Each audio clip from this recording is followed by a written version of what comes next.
and we are going to hear from Chris. But first, I want to go over our just like announcements for the month. So this month, challenge packs are still on sale. They're $20 off through the end of the month. If you're going to Summit, there are 2 Summit promos that are still happening. One is the Success Club tailgate party. If you hit Success Club in April and in May, Success Club 10, you get an invite to that party. There's also the Diamond Leadership Party, which is something new that they're doing. But if you are one of the top leadership point earners in April and in May, and you are a diamond or above, in the top 500 leadership point earners for April and May, you get an invite, and it's a dinner with a DJ and something else that I don't know. There's an apparel warehouse sale going on now, and Beachbody Recover, the vegan, comes out next Monday, so the 20th, and then the individual packets of the whey, not the vegan, comes out at the end of the month on the 29th. So mark your calendars. I know that I am changing one of my auto ships. Why am I so dark all the time? I know that I'm changing one of my auto ships to be the Energize and Recover packets so that I can send those out to challengers, to new coaches, things like that, because I find that people like to try it before they buy it. I swear I'm not like in the dark, but I look really dark. And I think that is it for announcements. And tonight we are hearing from Chris Reed. He is a 10-star diamond, 5-time elite coach, y'all. He has been in the Million Club. He got, is it inducted? Do they induct you? He was in the Million Club in 2014. He is a former SWAT team member and now is a full-time coach with his wife, Cody. They kind of run their teams together. And he has been in Success Club for 105 months. A lot of you, I know you are new coaches, and so you're like, what the heck does all this mean? Here's what it means. Chris has been around for a long time, and he has built an incredible business and an incredible team and has a lot of wisdom in this business. So I'm super excited for us to hear from him tonight. And Chris, why don't you go ahead and take it away?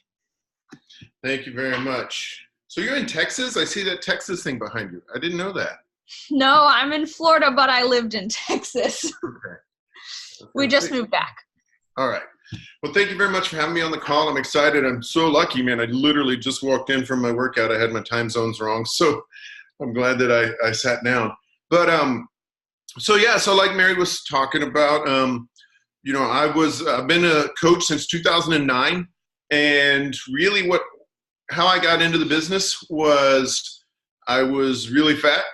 And I was sitting on the couch, in my mind. I don't remember if I was actually eating bonbons. I probably never have eaten a bonbon, but that's when I tell the story, that's what I was doing.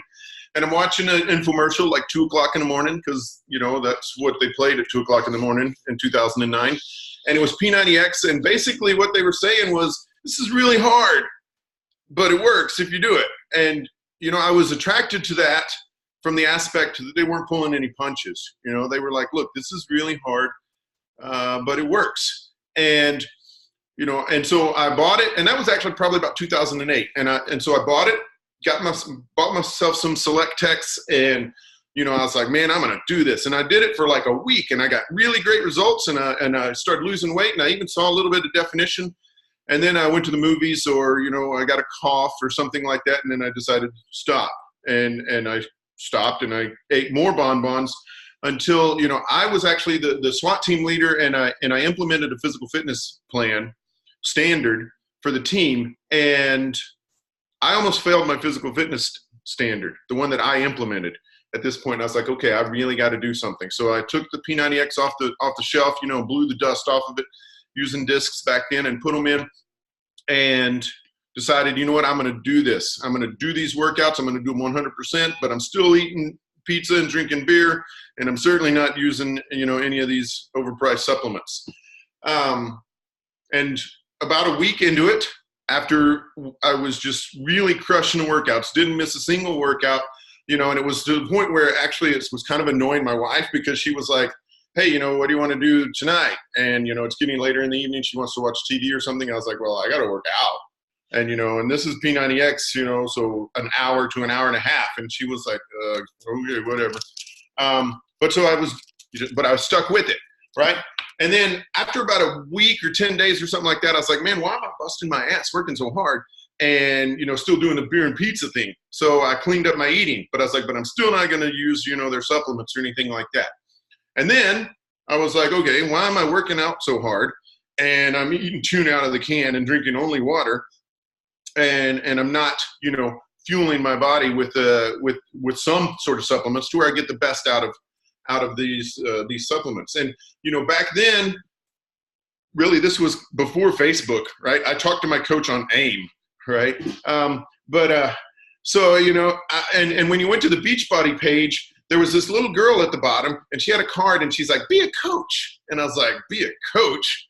I can't be a coach. I'm fat. Nobody listens to me. Who would do that? And so, I talked to my coach through AIM, and he was actually, used to be a cop too. And at the time, and, he'd left the police work and gone back into the military. But so I was like, hey, tell me about this coach thing, because now I'm using Recover and I'm buying protein bars and some other stuff. And I saw that they saved 25%, right? And so I was like, tell me about this coaching thing, because I'm pretty sure it's a scam, so it looks like one of those pyramid things, but I'm down for saving $25 or 25%. And I looked, and back then coaching was $14.95. And I was like, so I'm actually going to save $14.95 as a coach. So it's basically pretty much a wash. So I was like, I think I'm going to be a coach. And he's like, okay, awesome. Right. I mean, we don't get those messages very often where somebody just messaged. I was a customer lead, right? I'm a customer lead. And how many of your customer leads reach out to you and say, hey, I think I want to be a coach, and then, take off and do it? It doesn't happen very often, unfortunately. But that's what I reached out to him, and I was the kind of person that we all get annoyed at, where, I talked to him for a long time on the phone, and I was like, okay, dude, gonna sign up tonight. And I didn't, and like he reached back out to me about a week later, and he's like, hey, you still gonna sign up? I'm like, oh yeah, I'm gonna sign up. I just, hadn't done it yet. And he's like, okay, well, whenever. And so back then, we had, they didn't even call them business opportunity meetings then, but there was this meeting, and I'll get to the learning part in a minute, but I'm telling my story. I was a midnight shift cop, right? And so one of the founding coaches lived in the area, and she was hosting an event at a local, meeting place, whatever. She'd rented this place out. And I'm not a coach, right? But I look at this invite or this itinerary, and it says that like at 9 o'clock in the morning, there's a diamond meeting. And then at 10 to 12, there's a business opportunity. And so I messaged the girl, and I was like, the girl was Charlene Booker. She's actually not in the company anymore, but I messaged Charlene, and I was like, hey, I'm pretty interested in this Beachbody thing. And my upline told me that I should come to this meeting. But I work midnights, so I'm just going to be getting off of work, and I got to go to sleep because I got to work tonight. So would it be cool if I just showed up for the diamond meeting? And she's like, sure, and so I'm not even a coach, right? And she's like, yeah, come on, show up for the diamond meeting. And so it's so crazy now, if you think back, I know some of you might be new, but some of you older people might recognize some of these names. So I go to this meeting, right? And it's Stephanie Richardson, who, is a billionaire in the business now. It's Barbie, back then she was Decker, but Barbie Kalev, Jason Diebold, Robert Hudgens, and like two other people. And so they're sitting there and they're talking about this meeting or this business. And I was like, man, and I'm in there with my bald head because I'm a cop, shaving my head and all this nonsense. I feel like an idiot, but I'm listening to them. And I'm like, they're not talking about making money, just for me, right? They're having this conversation here. and so this must be legit. And so, but you know, it was mostly attractive ladies, you know, and I came home and I told my wife, I was like, I'm not sure if this thing is for me, but you know, it seems like, you know, pretty ladies do well at this, so maybe you should sign up. And she's like, I'm not signing up. And I was like, all right, so I guess I'll sign up. And so I signed up because I looked at the AAA Better Business Bureau rating, right? And I was like, all right, I'm sure this is a scam, but there's no cancellation fee. I can cancel whenever I want. So I'm going to give it a shot. And if I don't succeed, if it's really up to me and I don't succeed, then it's 100% a scam, because I'm not going to allow myself to fail, right? Coaches do one or two things. They quit or they succeed.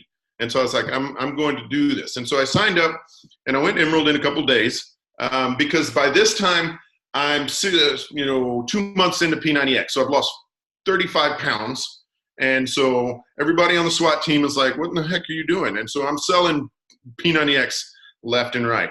And I went diamond in 6 weeks and loved my job, right? I loved my job as a cop, and you know, my wife had zero interest in building a business or doing anything with Beachbody, you know, and again, was annoyed because now, you know, my coach was like, hey, you need to get on Facebook. I'm like, Facebook? That's for nerds. Who gets on Facebook?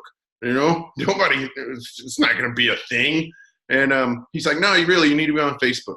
And so I was like, all right, well, if you say so, I mean, because you're successful, so, you know, you're the one supposed to be teaching me, and what kind of idiot would not listen to the person who's supposed to be teaching them, right? So he's like, get on Facebook. And I'm like, all right, I'm on Facebook, but I'm not going to be friends with anybody that I hadn't eaten dinner with, or, you know, I don't know them personally. And he's like, no, you got to be friends with everybody.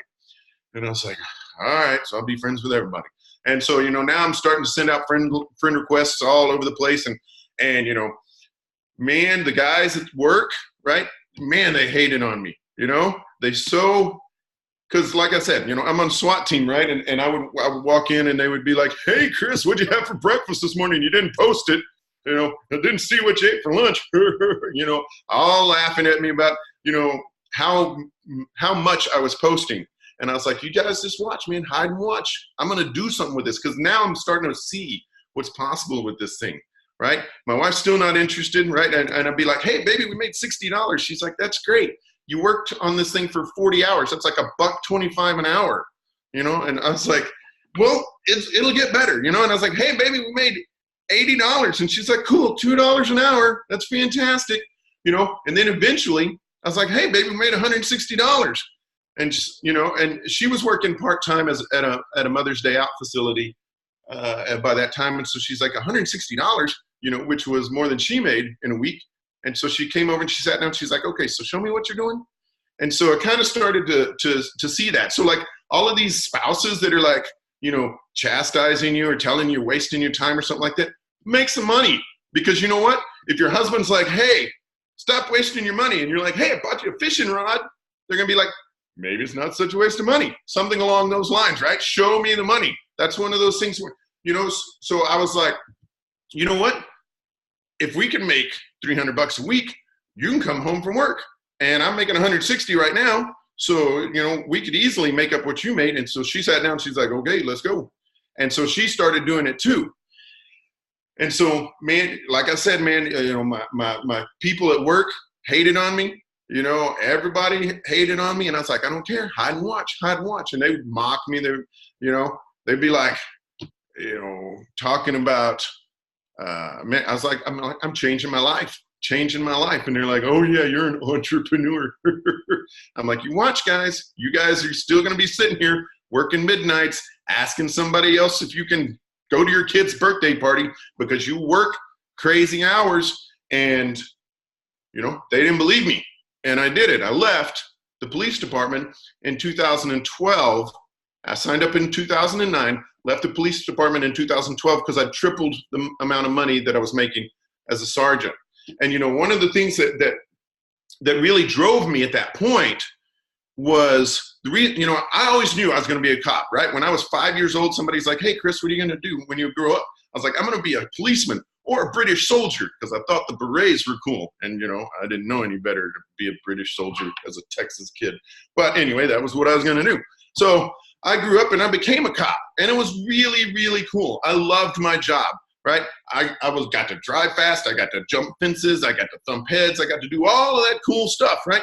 And there's people, and I wanted to help people. There was a little bit of a deal where, it took me a while to get on as an officer. So I was like, well, maybe I'm going to have to be a firefighter or a paramedic or something like that. But I always wanted to do something where I helped other people.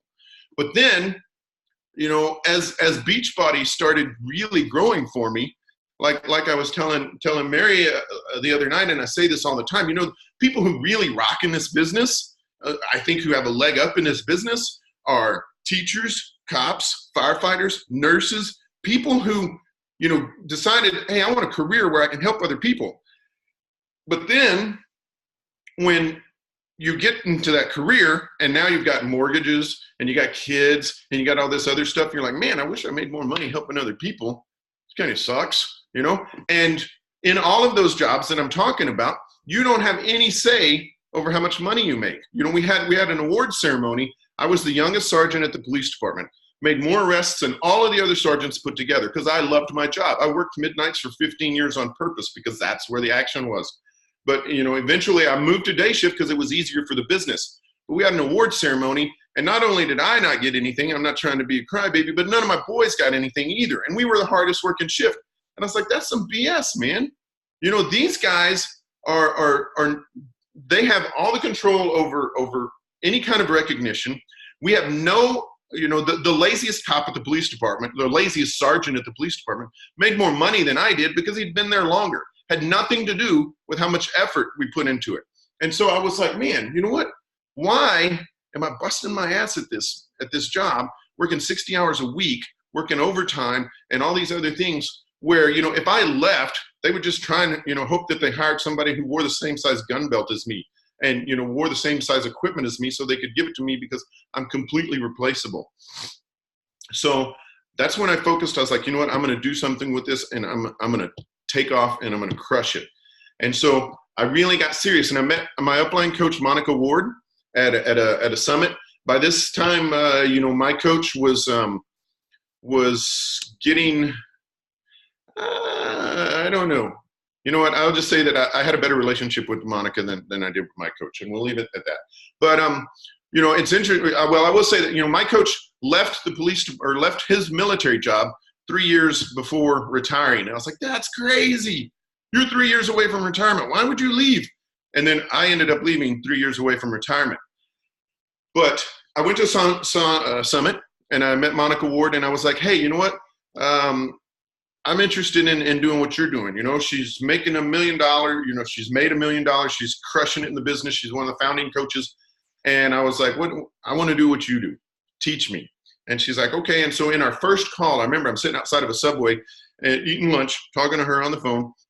And she's like, okay, one of the first things I want you to do is I want you to go to this seminar on goal setting.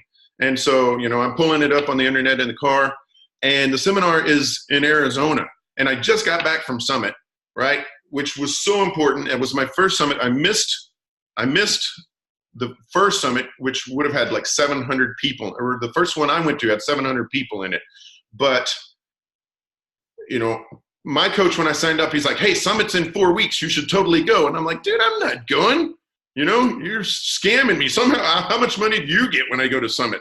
And he's like, I don't get any, but, I didn't go. And so I wish I had, but because who knows where my business would be if I'd, seen it then. But I went to Summit and I talked to these other people, and I didn't care, man. I was like, hey, I'm Chris Reed, and, this is my rank or whatever. What rank are you? And they'd tell me, and I'd be like, how much money you make? And, and they'd tell me, and I'd be like, okay, how long you been doing it? And they would tell me, I'd be like, okay, so now I'm setting my standard. This is how I want to do. If they can do it, I can do it. I'd look at all these other people and be like, well, you know what? They're just normal people, just like me. If they can do it, why not me? And so that's when I left, and I was like, okay, I'm going to crush this thing. So I'm talking to Monica. She's like, hey, you need to go to this seminar. And I'm like, Monica, I don't have any money. I just went to Summit and I put on a credit card. I used all my vacation time to go. And, you know, I don't see how that's going to happen. And she's like, okay, well, you know, I think that that's what you need to do, but, you know, you do you, or whatever she said. Right. And I hung up and I was like, man, what kind of a-hole am I?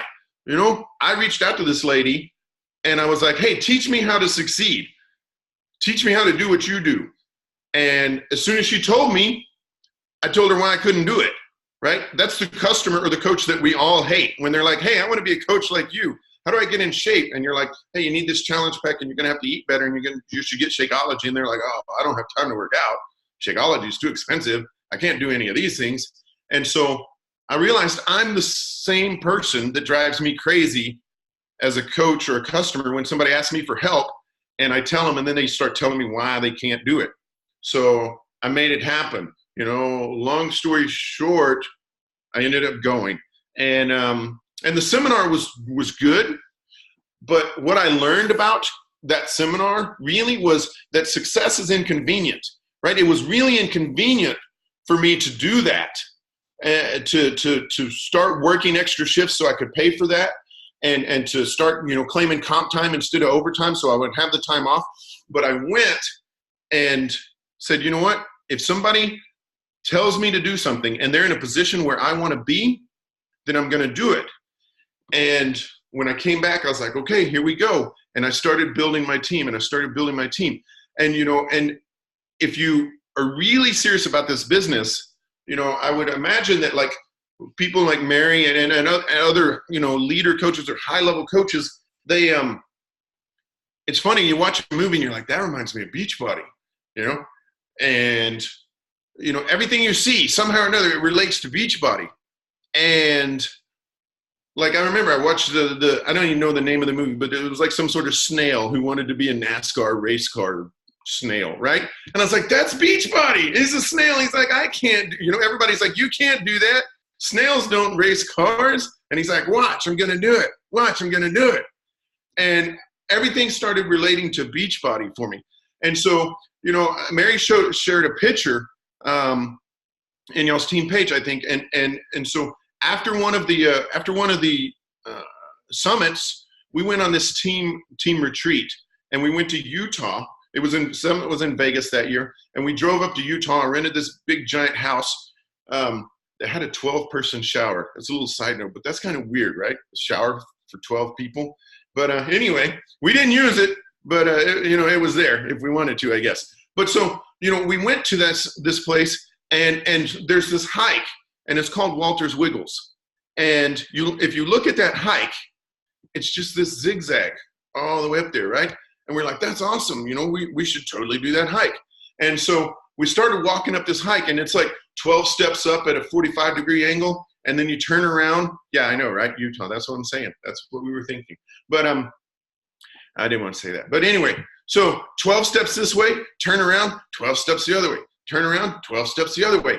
But we have a goal. We know where we're going, right? And so as I'm doing this, I'm like, dude, this is Beachbody, right? You wake up and you're like, okay, I got to do my invites. I got to do my personal development. I got to be proof the products work, and I got to invite new people.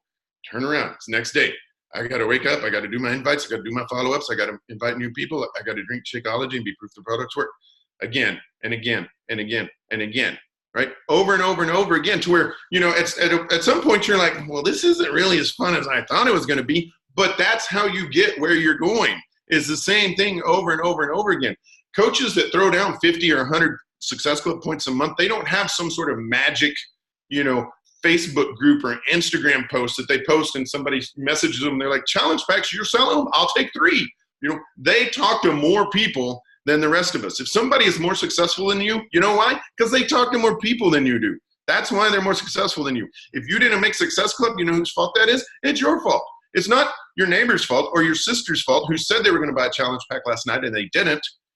It's not their responsibility for you to make Success Club. It's your responsibility. It's your responsibility that you didn't have somebody else to talk to, or somebody else to talk to, or somebody else to talk to. It's not their fault you didn't make Success Club. It's your fault. And you know, that's what drove me to this business. I was like, I'm going to succeed at this business. It's 100% up to me whether I succeed or fail. And when I made Success Club, And it was 3 people that I signed up that I had no idea who they were the 3 months before that. I was like, you know what? I'm never going to miss Success Club again because I'm never going to meet everybody in the world. And the people that I made Success Club with this month, I didn't know who they were last month. So I'm always going to make Success Club.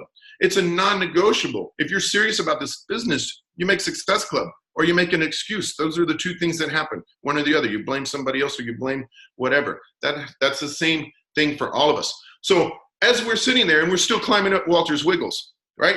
I'm sitting there and I'm stressing, or not stressing, but it's, I'm sweating my tail off. I've got my little walking stick and I'm like, oh my gosh, this is so hard. It's so hard.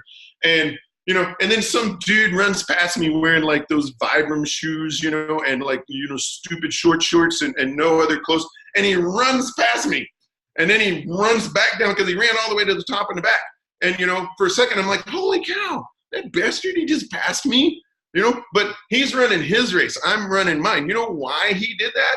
Because he's Brandy Botts, or he's Lindsay Matway, or he's Melanie Mitro, who's busting their ass and put all this extra work in so that they can do the things that I'm trying to do. They can do it much faster because they've been putting all this work in.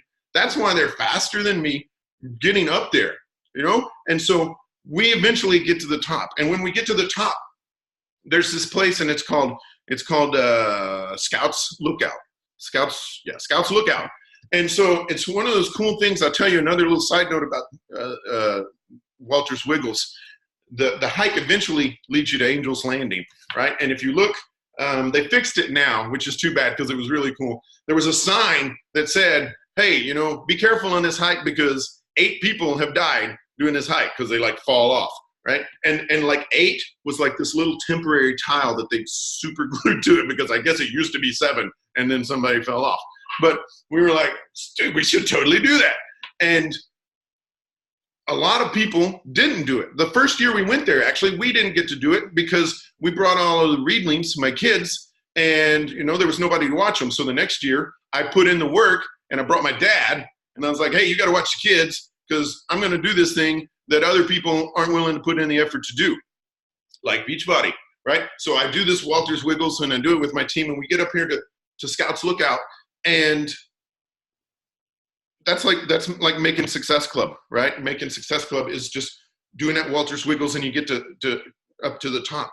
And then you go a little bit farther and there's parts where if you Google or YouTube some of them, it's pretty crazy because the reason that the top of the hike is called Angel's Landing is because when the Mormons, honestly, were settling the place, they looked up there and they were like, no human's ever going to get there. Only angels could get there. But then they decided, hey, you know what? Somebody decided, let's put some chains on the side of the mountain. And so there's chains on the side of this mountain and the path is like this far, right? And you're walking and it's funny because like you're holding onto a chain and you're going up and other people are going down. And so like somebody's got to like really get close and then the other person goes around them. But a lot of people aren't willing to do that. The cool thing about, this is very similar to Beachbody, but the thing about this is you're not going to die because you're a Beachbody coach. You're not going to fall off of the side of a mountain necessarily. But we got there and we did that and we got to Scouts Landing or Scouts Lookout. And it's not a lot of people at Scouts Lookout. There's like 40 people up there, right? There's thousands of people in the park. And we look around and we see all these things that other people aren't willing or aren't able to see. And the reason that the people aren't able to see these things is because they weren't willing to do the things that I was willing to do to get there, right? The reason that people walk the stage at Summit, the reason that people get recognized on national calls, the reason that people succeed in this business is because they're willing to do things that other people aren't. And so there we are, and we're at Scouts Lookout, and we're looking around and we see, Angel's Landing, which it's like a 3,000-foot drop on either side, and there's some parts where it's like 10 or 12 feet across. You're not really going to fall on there unless you're really not paying attention. But there's a lot of people that decide, Scouts Lookout's good. I don't need to go any farther than Scouts Lookout, and that's fine. Some people may be like, I just want to pay for some of my debt. I want to have a little bit of spending money. I want to go on a couple of trips every now and then with Beachbody. And so, that's the Scouts Lookout crew. But then there's the other people who are like, I think I want to go full time. I think that I want to be an elite coach. I think I want to do all these other things. And so those are the people who go past the people that are Scouts Lookout.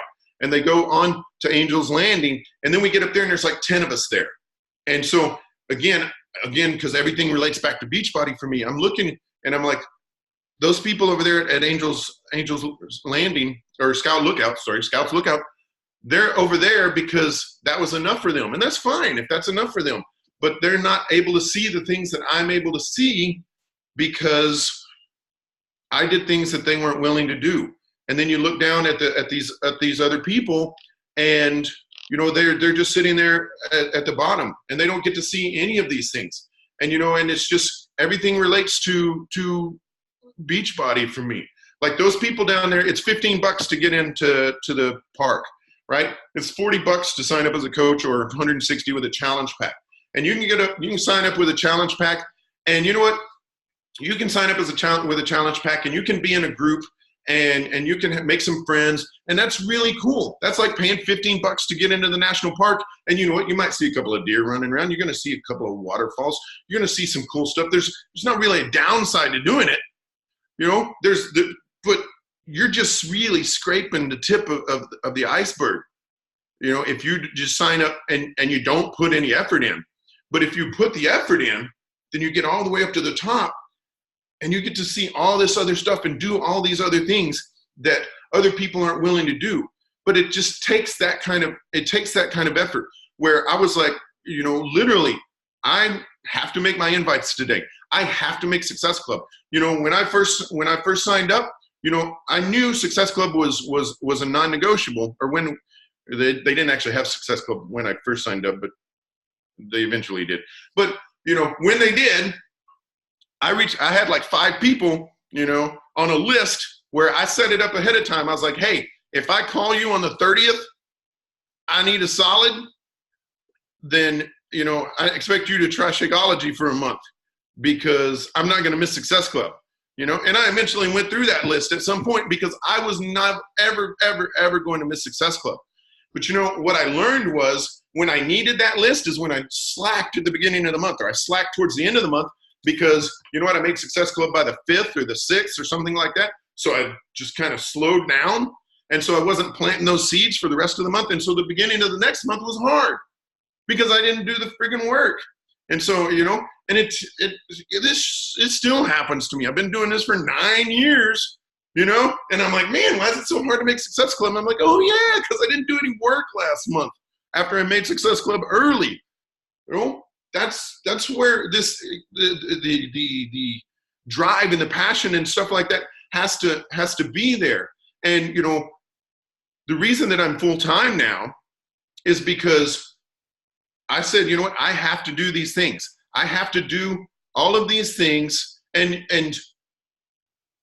it was hard for the kids sometimes to understand, right? When my twins are 13 now. And my oldest is 18, so I've been doing this 9 years. So the twins were 4, and 9. The oldest was 9. And they'd come in and they'd be like, hey, Dad, come throw the ball with me. And I'm like, get out of here. I'm trying to spend time with you. Because my goal eventually was to be a full-time coach and be able to spend time with them. And so it was weird, in my brain, wasn't that abrupt with them. But I was making an investment in my future, right? So I was making the sacrifices then so I could live the life that I lead now, as opposed to just barely doing it and barely getting through and barely making these things happen. And so, it's because I put that stuff in, and I was like, I'm never going to miss Success Club. I'm going to always make sure that I'm doing what I'm supposed to be doing. Personal development was huge for me. Huge. Again, guys, think about it. SWAT team leader, Texas guy. I'm not trying to, toot my own horn or anything, but they were like, my coach was like, hey, you should do personal development. I was like, personal development? That's for people with like low self-esteem. I got self-esteem like a maniac. I don't need that. And then I was listening to Jim Rohn's Art of Exceptional Living, right? The 6-disc version.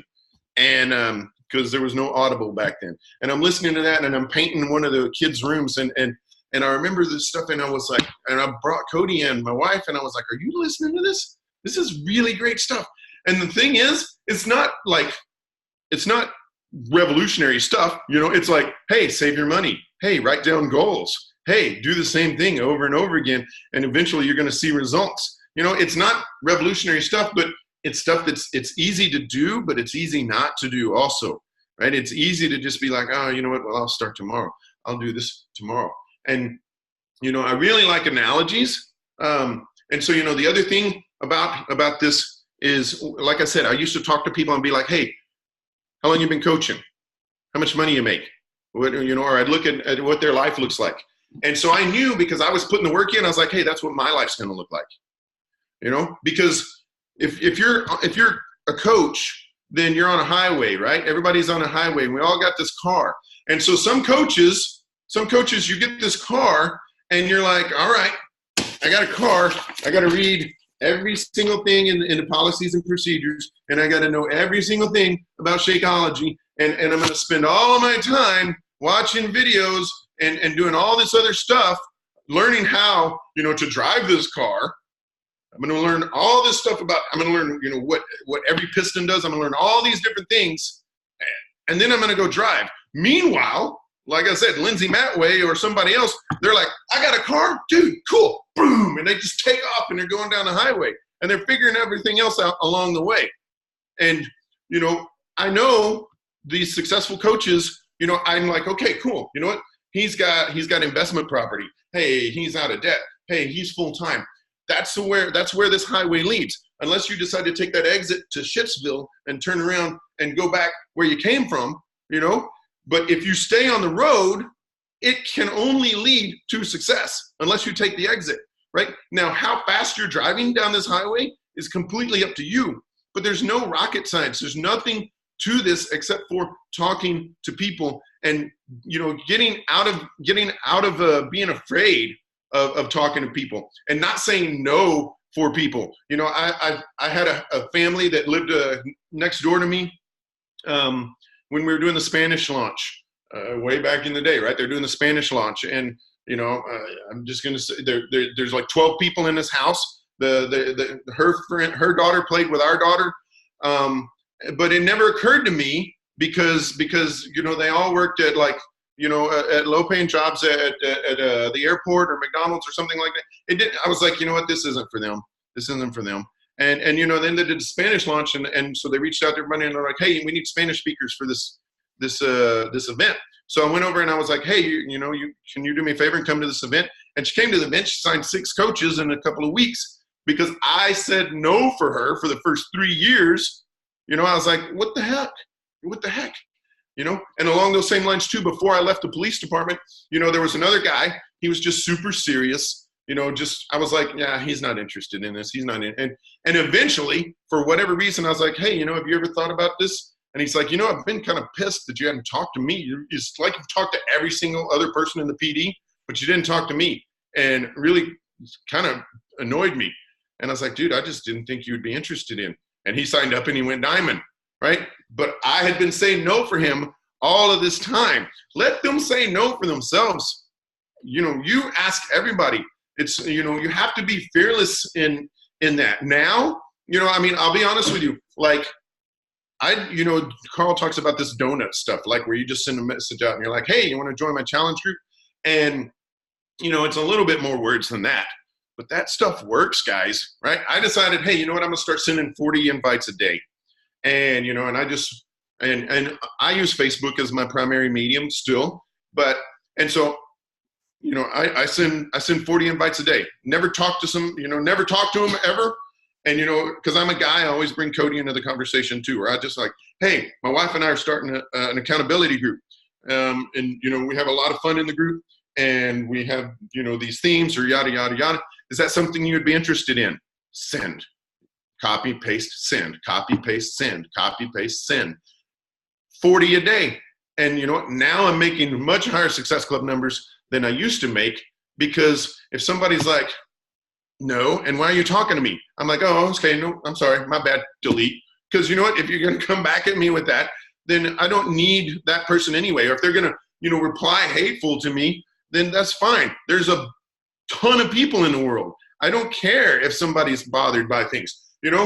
I'm just going to tell stories here, but like everybody that I met I tried to become Facebook friends with, right? If you waited on me at Bennigan's or I think they're out of business, but anyway, if you waited on me at a table, you know, we became Facebook friends. I was like, oh, hey, cool, you know, you work out or anything like that? You look pretty fit. Oh, yeah, you know, kind of. I was like, oh, well, you know what? We got a Facebook group here, you know. Are you on Facebook? And, you know, sometimes they'd say yes. Sometimes they'd say no, whatever. I was like, oh, you know what? It seems like we got a lot of common, you know. I eat food, you eat food, you know, I breathe air, you breathe air. We should totally be Facebook friends. And, you know, and I didn't care. There was this one girl, I was at a half marathon, and, you know, which is a great place to meet people who might be interested in being Beachbody coaches. Really cute girl. And I was like, you know, doing my thing. Hey, you know, we should be Facebook friends. And she's like, oh, okay. And I'm like, well, how do I find you on Facebook? And she tells me her name. And I was like, oh, well, I can't find you. You must have your privacy settings real high or something. She's like, oh, hey, imagine that. And I was like, oh, okay, well, hey, have a great race. You know, I don't care. I'm like, no problem. I just got shot down by this cute girl in the little ponytails and with 3 coaches of mine around me.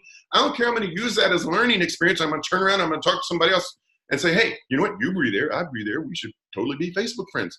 And just building that list and building that list.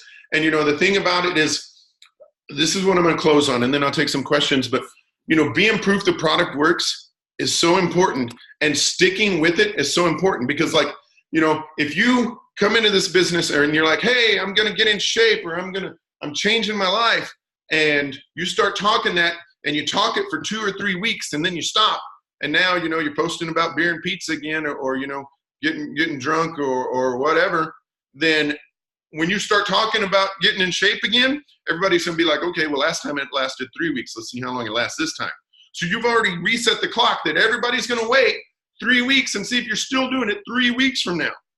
And then if you did it for 2 months and then you're out again, then they're like, oh, okay, well, this time they stuck for 2 months. And so if they're still thinking about it, next time you start talking about it, they're going to be like, okay, well, let's see if they're still doing it in 2 months. And if they're doing it in 2 months, then maybe I'll do it then. So it's important to be consistent and build that brand. And, you know, it depends on, you know, you be you, right? It's because there's people that are going to be really annoyed that, you know, by my personality, and that's fine, because if you're annoyed by my personality, probably wouldn't be a very good fit for my team. But, you know, go get on somebody else's team if you want, because you are uniquely you. And there are people out there that relate to you. And, you know, and you can be yourself and you can be real. You don't have to have 6-pack abs and all that other stuff. And you can be a little tongue in cheek, you know. I mean, I had a really popular post, you know, where I just finished workout, crushed it. And you know, but decided, you know what I really need? I need a beer. And so I decided, I drank a beer, and my post-workout picture is me with my Michelob Ultra, and, you know, the caption was something along the lines of, I can't figure out how I can't get abs. You know, I know how I can get abs because I'm freaking drinking a Michelob Ultra as my post-workout drink. But, you know, I got a lot of traction with that because people are like, some people were like, you know what, that's somebody I can relate to. Not somebody who, you know, eats kale and other stuff 24/7. I have to eat some kale every now and then now. But, you know, you be you. There's some people who are going to be attracted to you, and there's some people who are going to be like, no, you know. That's why there's all sorts of successful coaches, all ages, you know. It doesn't matter. You know, people are like, hey, you know, how do I find, you know, how do you find more guy coaches? And I'm like, I don't care. You know, I don't care when you go, you know, for your alone time, if you're sitting down or you stand up. I don't care. You know, I'm just looking for people who are looking for me. And, you know, if you're not looking for me, then that's fine, because I'm not going to be trying to drag people to this, you know, to do things that they come in and they're like, hey, I'm going to crush this. You know, had a guy yesterday, second time he signed up as a coach, and he's like, I'm in it for real this time, and I'm going to be Emerald by the 15th. And, you know, it's the 14th. I messaged him, you know, and I messaged him a few times. I set up the call with him, and I tell my people, you need to call me, because I got tired of calling them. And I know, you know, I figured it out. I was like, when I call them for our accountability call, they're like, shh, I'm going to have to tell them, you know, all these things about why I didn't do what I was supposed to do this week. And so I learned that, you know what, I'm going to just have them call me, and then they're not going to call me if they hadn't done what they wanted, and they're not serious about the business. So I'm going to save both of us some time instead of me just sitting there listening to them give me excuses for 15 or 30 minutes. So I freed up my time for the people that really want this business. If you do this and you do it right, it will absolutely change your life, 100%. Right? That's why Beachbody, that's why these programs work. That's why P90X work. When I did P90X, it changed my life. And so when I started talking to people about it, in my head, I was like, I'm doing you a favor. I have no fear telling you you should do P90X, because I know that if you do it and you do it right, it'll change your life. Here's the guides, right? Here's the meal plan. Here's the workouts. You do it every day and it'll change your life. The business. Hey, here's what needs to happen. Here's the vital behaviors. You do it every day and you really actually do it and not just pretend that you do it, it'll change your life. You know, so I'll close with this, guys. I was a cop for 17 years. Loved my job. Saved some people's lives doing my job. You know, there's some people alive today because, you know, I kicked in some doors or jumped in through some windows while people were shooting at each other, and I saved some lives. There are people alive today because I didn't kill them when they needed it, right? Because they were acting stupid, but I found another option. But I've done more good for more people as a Beachbody coach I've been telling this story for 5 years, right? So like in that first 4 years as a Beachbody coach, I've done more good for more people in that 4 years and still now than I did my whole career as a Beachbody coach. Because there are people on my team, you know, who they lost 100 pounds. A 28-year-old guy lost 100 pounds. He's got 4 kids, you know, or he lost 210 pounds. He was over 400 pounds. That guy was not going to see his kids graduate, right? That guy was not going to see his kids graduate. And because he wasn't even my coach, but because I talked to somebody who talked to him, that guy's going to see his kids graduate, right? There are people on my team now who are full-time coaches. And so because they're full-time coaches, you know, they're able to invest more in their kids. And so it's my hope that they raise better kids who are going to grow up and they're going to raise better kids, who are going to grow up and they're going to raise better kids. So after everybody on this call, everybody that's walking this planet right now is dead and gone, there are people going to be living a better life because Chris Reed bought a challenge or bought P90X off of an infomercial 2 o'clock in the morning and then decided to start talking to people about it. That's the kind of power that we have in this business. You want to leave a legacy? That's leaving a legacy. People are not going to have, those people are not going to have any idea who Chris Reed is. But they're going to be living a better life because I talked to somebody who talked to somebody who talked to somebody. That's what we have here. That's what this business allows us to do while we change our own lives. So that's my spiel. That was amazing. I am so fired up. I think you everybody on my call is probably like, how much did you pay him to say the things that you tell us? I did not, I promise. But just the power of consistency and being you. And I loved what you said at the end is this, that even if it's not your direct impact, it is making a difference because you talk to someone who is going to talk to somebody else. And, you know, that's my hope for all of you coaches on this team is that you know that you build a team and can know that you have that kind of impact, an impact that you might never even see come to fruition, but knowing that you've created your team that has that kind of impact.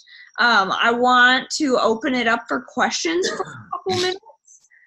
If anybody has a question, unmute yourself and ask.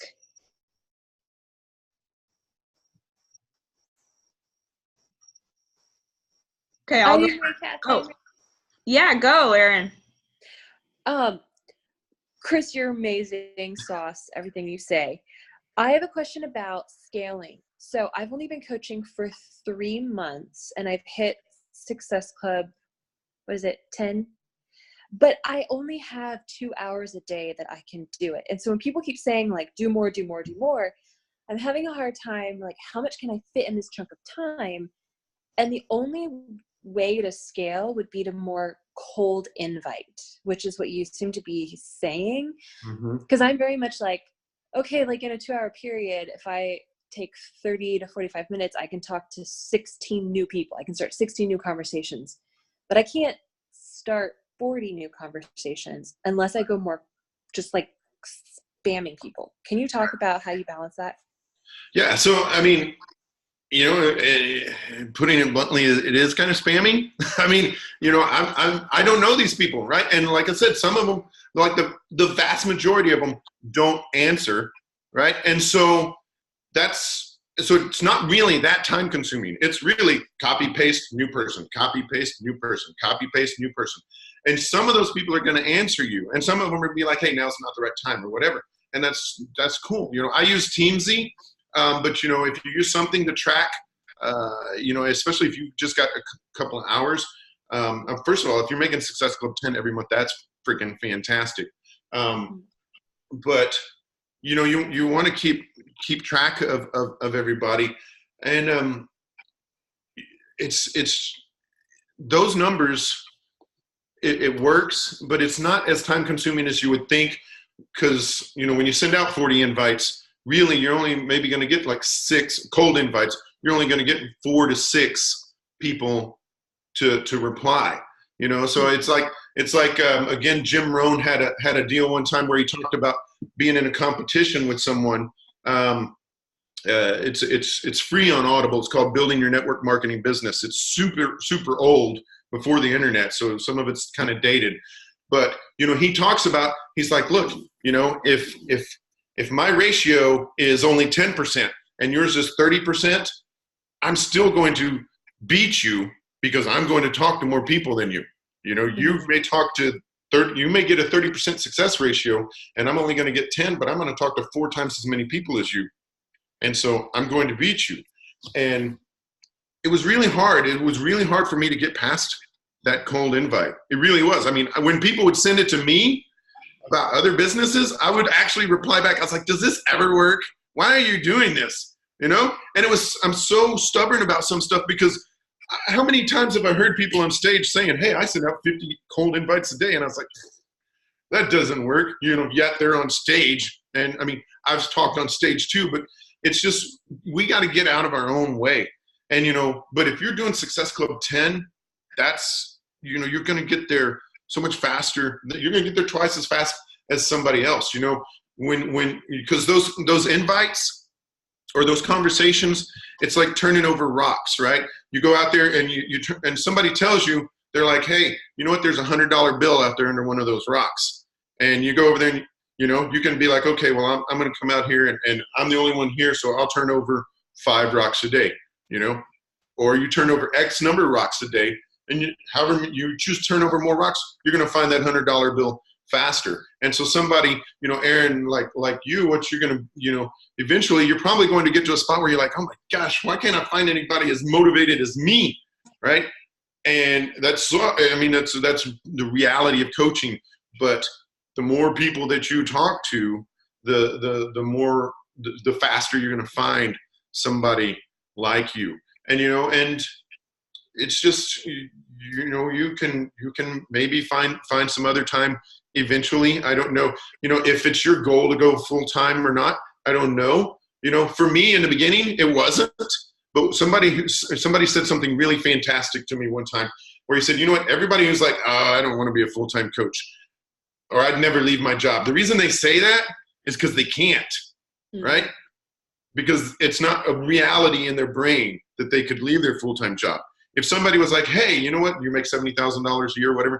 Hey, I'm going to give you $70,000 a year, or you can go to work. You know, everybody take the 70 grand and stay at home, right? So what they tell themselves is, I would never leave my job. I told myself that. And this guy was like, you know what, make enough money with Beachbody to where the reason you go to work is because you wake up and you're like, man, I really love my job.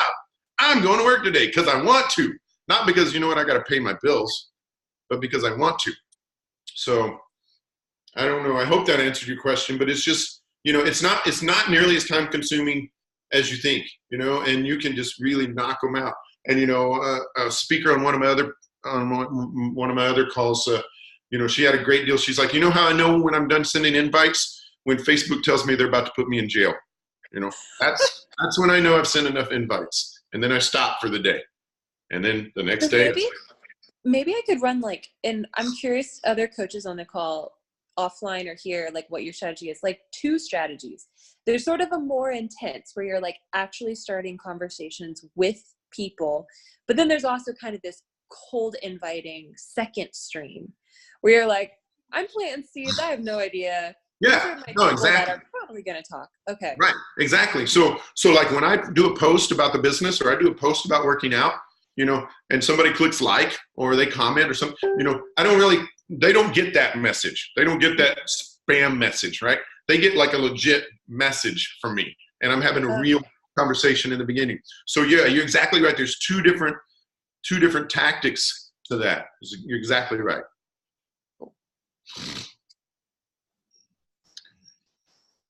Any other questions?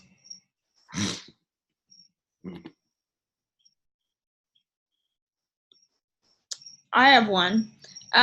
You talked about, you know, in the early days when you started, how you had a lot of criticism from colleagues or people in your life, maybe even the people that are closest to you. And I know that I've heard a lot of new coaches, even veteran coaches, tell me the same thing. So how did you combat that other than just, you guys watch me, you guys watch me? How did you combat that in the moment? And then how did it affect your business? Yeah, you know what? I mean, again, like take that Angels Landing deal, right? I mean, I made a video about it one time where, you know, people, they were like, a lot of people who are maybe being critical or hating on you, they actually think that they're doing you a favor, right? They're like, nobody succeeds at that. They think they're helping you out. They're like, nobody succeeds at that. It's a scam. You know, you should save your time. And really, like, you know, I did this video. I'm standing at the bottom of Angels Landing. I was like, you see that mountain? I'm going to the top. I'm going to the top. You can sit here and tell me I can't go, and you're going to watch me do it. And a lot of them did. Some of them came with me. You know, one of them, eventually he's like, you know, he watched my posts as my business grew. And he's like, man, all right, you know what? I saw you leave the job. I saw you buy a truck. I saw you leave the job. I saw you do these other things. And I figured, you know what? I should reach out and talk to you, you know, before you post a picture of the helicopter that you bought or something along those lines. And, you know, that's what they're doing. And some of them are eventually, you know, then the haters, the real haters, they're going to then make excuses about why you succeeded, but like other people can't really succeed. But what I think really it is that they're pissed that they didn't do it. You know, they didn't do it when I invited them to begin with, because all those guys who hated on me, I should say, they're still asking if they can go to their kid's birthday. They're still hoping that when shift rotation comes out, they're off on Thanksgiving or Christmas or anything like that, you know, and that's fine. More power to them. You know, they can do them. I'm going to do me. And so, you know, that's what I was just like, you know, I mean, my thing was hide and watch. They'd be like, you know, this, that, whatever could is hide and watch, man, hide and watch. I'm going to tear this thing up. And then I did.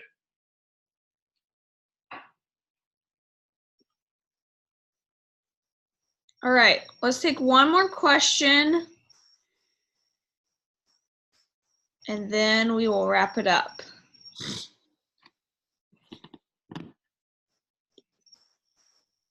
Isn't it weird as a host, you're always like, come on, man, somebody ask a question. I'm like that every Monday, man. Come on, somebody's got a question. Anybody? Last call.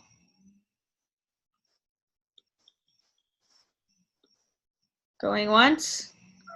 Going twice? I have a question. All right, Sarah. Hi. Go ahead. How are y'all? I'm new here and I am having a struggle here with social media. I'm not one who has ever really liked it, and it's very vulnerable to me.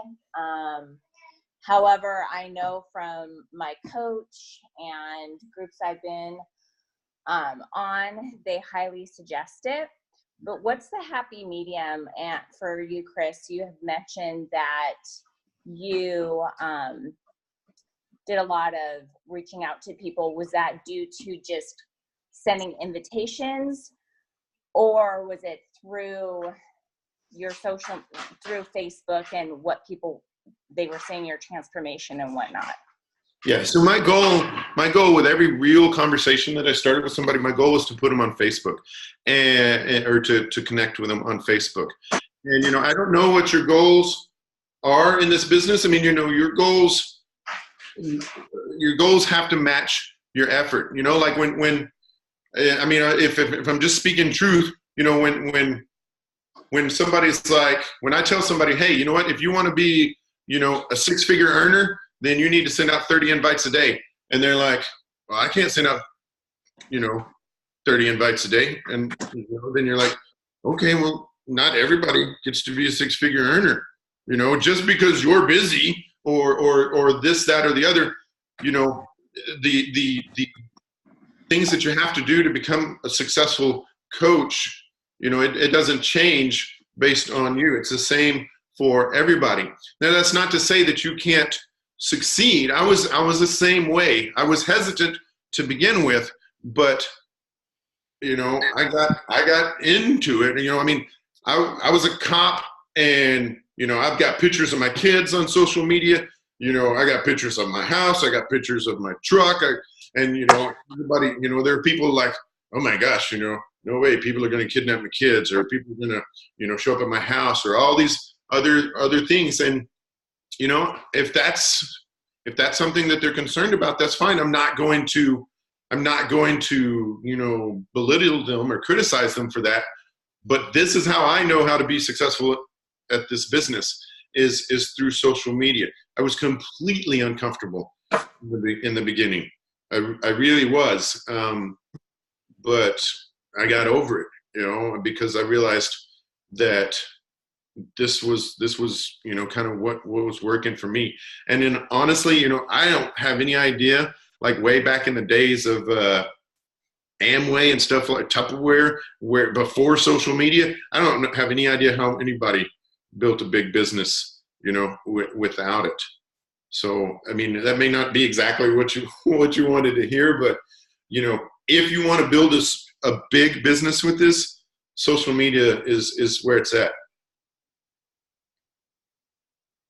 Can I ask one more question, Mary Catherine? Sure, I'm good.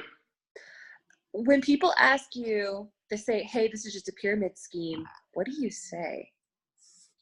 I say, well, pyramid schemes are illegal, but where do you work, right? And what is that, if you drew what that business looked like, what does it look like? I was a cop, right? So at the bottom, you got officers, and then you got corporals, then you got sergeants, lieutenants, and the chief, right? Guess what that looks like? Looks like a pyramid, right? Talk about Ford. Ford has the CEO, they got all the vice presidents, and then they got the regional managers, then you got the line workers. Every freaking business in this country looks like a pyramid if you draw it out. But the difference is, when I left the police department, I made more money than the chief, right? So this pyramid is the only one where you can make more money than the person above you.